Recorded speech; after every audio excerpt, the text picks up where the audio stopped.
Namaskar, I am Manoj Kumar. Welcome to in the program Press Meet. In this program, we cover press conference, media interaction, and a speech of the chief guest at the program. So, without spending so much time, let's go to the event. मैं doctor professor Vivek Gupta, additional director neuro intervention Fortis hospital Mohali. आज हमने ये press meet बुलाई है लोगों को stroke के बारे में एक नई ट्रीटमेंट जिसे हम मैकेनिकल थ्रोम्बेक्टमी बोलते हैं उसके बारे में जागरूक करने के लिए।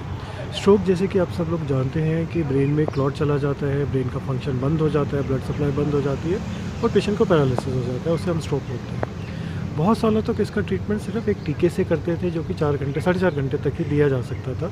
उसके बाद जितने भी पेशेंट हमारे पास आते थे उनके लिए कोई बहुत अच्छा इलाज नहीं था।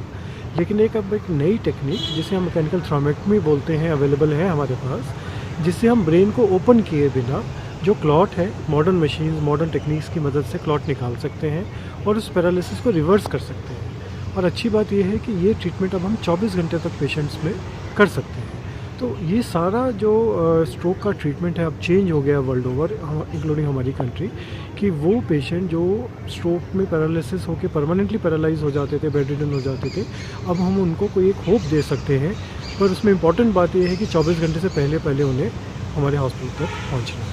रीज़न जो है बहुत सारे रीज़न है, पर मेजर रीज़न्स की बात करते हैं तो अगर किसी को हार्ट डिजीज़ है तो उसको स्ट्रोक होने का रिस्क ज़्यादा है, किसी को शुगर है कंट्रोल में नहीं है मेडिसिन से या लाइफस्टाइल से तो स्ट्रोक का रिस्क है, स्मोकर हैं तो स्ट्रोक का रिस्क है, कोलेस्ट्रॉल ज़्यादा है, ब्लड प्रेशर ज़्यादा है, ऑल दीज लाइफस्टाइल रिलेटेड जो बीमारियां हैं अगर ये हैं तो स्ट्रोक होने का रिस्क बहुत ज़्यादा बढ़ जाता है। बचने के लिए हमें चाहिए कि एक तो हम अपना लाइफस्टाइल थोड़ा मॉडिफाई करें, लाइफ में स्ट्रेस कम रखें। अगर बैड हैबिट्स हैं, स्मोकिंग है, ड्रिंकिंग है तो उसको जितना कम हो सके या बंद करें ऑल टुगेदर। लाइफ थोड़ा एक्टिविटी रखें, थोड़ी एक्सरसाइज करें, एक्सरसाइज नहीं कर सकते वॉक करें, रेगुलरली करें, ये नहीं कि 1 महीना कर दिया 2 महीने छोड़ दिया। जो हमारी फूड हैबिट्स है उनको इम्प्रूव करें। फास्ट फूड बंद तो शायद नहीं हो पाएगा अब हमसे, पर हम जितना कम कर सकें या रेगुलेट कर सकें कि महीने में 1 बार 2 बार तक उसको लिमिट करें।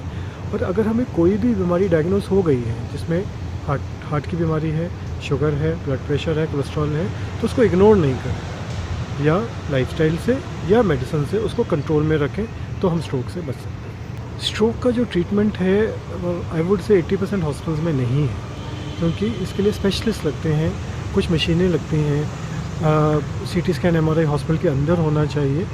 सो मरीज़ों के लिए या पब्लिक के लिए मेरा मैसेज है कि जितना जल्दी हो सके हॉस्पिटल पहुँचे।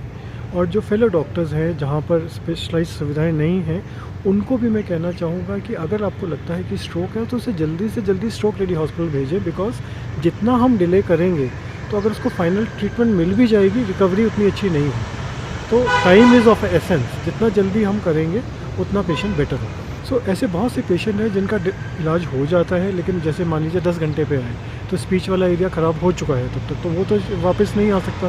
ब्रेन का सेल अगर डेड हो गया वो ठीक नहीं हो सकता। लेकिन उसमें फिर हम सपोर्टिव थेरेपीज देते हैं, जैसे स्पीच थेरेपी हो गई, फिजियोथेरेपी हो गई स्पेशलाइज, उससे रिकवरी के चांसेस इंक्रीज़ हो जाते हैं। बिल्कुल ऑल टुगेदर चला जाएगा ऐसा नहीं है।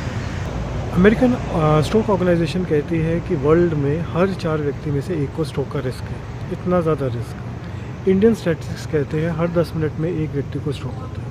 सो बहुत ज़्यादा है। लोगों के लिए यही मैसेज है कि अब इस तरह की जो बीमारियां हैं जिसमें हार्ट में क्लॉट आ गया या ब्रेन में क्लॉट आ गया बढ़ रहा है, ट्रीटमेंट डिफ़िकल्ट है, अवेलेबल तो है लेकिन डिफ़िकल्ट है और महंगा है।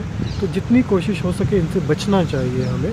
और बचने के लिए बहुत कुछ ज़्यादा नहीं करना है, बहुत कुछ कॉस्टली चीज़ें नहीं हैं बचने के लिए, बहुत ही कॉमन सेंस वाली चीज़ें हैं।